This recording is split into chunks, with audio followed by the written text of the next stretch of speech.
Hi there, welcome back to my channel. My name is Danielle and I'm a language and culture expert. In this video, I'd like to build off of the last video where I talked about the four components of language, main components of language. They are speaking, listening, reading, and writing.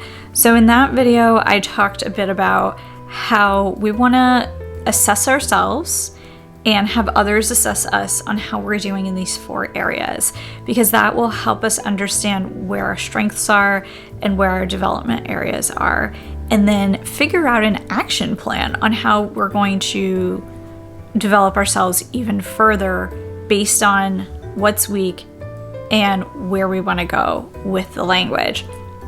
Another thing I want to bring up about these four areas is that two of them are considered productive, meaning we created ourselves, and two of them are considered receptive, meaning other people have created it and we're going to receive the language from them. So the productive ones are the ones that we make. They are speaking and writing. So some people are actually really good at self-expression. So when it's time for them to talk, they can just come out and say what they need to say. And they're very comfortable with that. And some people are also excellent writers. Something about, grabbing a pen and having paper or typing on the keyboard really just activates their mind, and they're very able to express themselves very clearly. And often it's kind of fun for these people to have that opportunity for self-expression. Not everybody has that though. Some people don't honestly feel comfortable talking about themselves or their thoughts or sharing what they know, or they don't really feel like contributing in that kind of a way. There's nothing wrong with it, as a personality. But when you're using a language and you're trying to connect with another person, either through speech or through writing, you need to actually contribute something so you can connect with the other person. So in some students that I have worked with, what we have to do is get that student more comfortable contributing, whether it is through speech or through writing. And there are different reasons for it. You might be shy. You might feel like you don't know enough. You might be concerned about what the other person may think of you. These are some common reasons people tend to hold back in conversation and write very little when it's time to write. So if that sounds like you, then usually we would spend more time working on the productive aspects of using the language. And really, with the productive side, that helps other people understand where you are in your language learning, because it's so clear, because you're the one making it yourself, okay? Doesn't mean you don't understand the language if you're not super great or comfortable with those things. It just tends to be for the untrained person you're talking to, or whoever's reading your writing. They tend to pick up on those skills very quickly because you're creating it yourself. The other two skills are receptive. The receptive skills are listening and reading.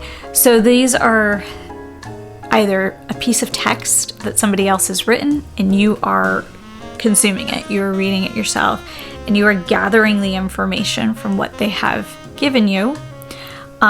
Same thing with listening. This time you're just going to hear it with your ear, and then you will interpret what they are saying that way.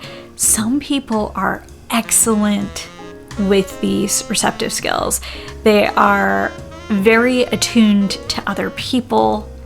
They enjoy soaking up what another person is giving them. They enjoy finding out how somebody else thinks.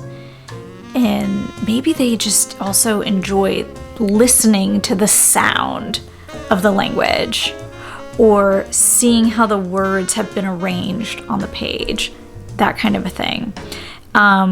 These kinds of skills really help you to feel connected to another person when you are very good at them and you enjoy them, it's easy to feel connected to another person.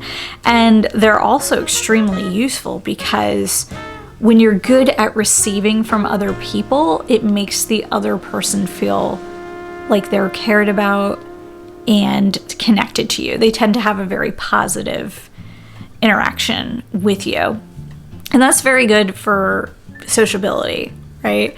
So if that sounds like you, those are your strengths. But if you tend to be uncomfortable creating something of your own, like I was mentioning before, then that would be something we would want to develop a bit further, so that way people feel like you bring something to the conversation or to the discussion, whatever it happens to be. This is another reason why I bring up these 4 components of language learning, and especially in dissecting them between producing and receiving, because we want to make sure that we have enough skills that we can contribute our own thoughts and ideas and feel comfortable doing that.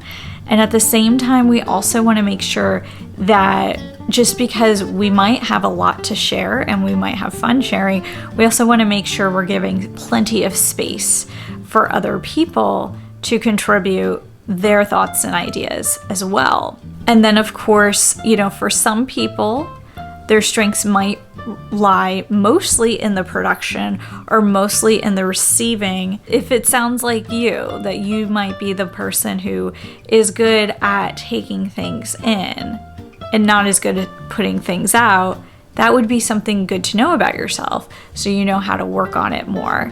If you tend to be the person who is good at putting things out but not as good at receiving, that would also be really important, because the receiving part is a huge aspect of communication that we want to make sure we're good at, so we in fact actually connect with other people. So I hope these insights were helpful for you. I'd be curious to hear what you think your strengths are of the 4 quadrants: speaking, listening, reading, and writing.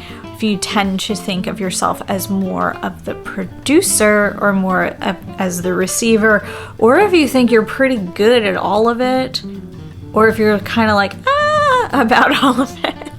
Whatever the case might be for you, I'd be curious to hear about it in the comments below. Thanks so much for watching. If you liked this, you can give it a thumbs up. You can also subscribe to get more content like this. I'll see you in the next one. Bye.